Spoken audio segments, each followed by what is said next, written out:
నా మనసులోని మాట నీకెట్టా చెప్పాలంటూ మోమాటంతో నలుగుతూ ఉన్న వేళలో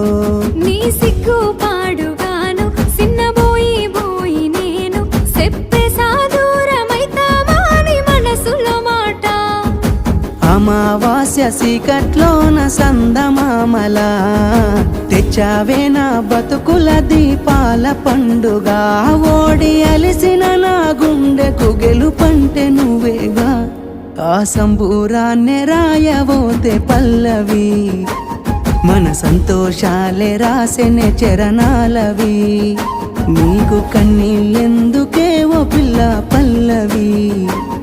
ఈ లచ్చు అయ్య గుండెలు పిరున్నది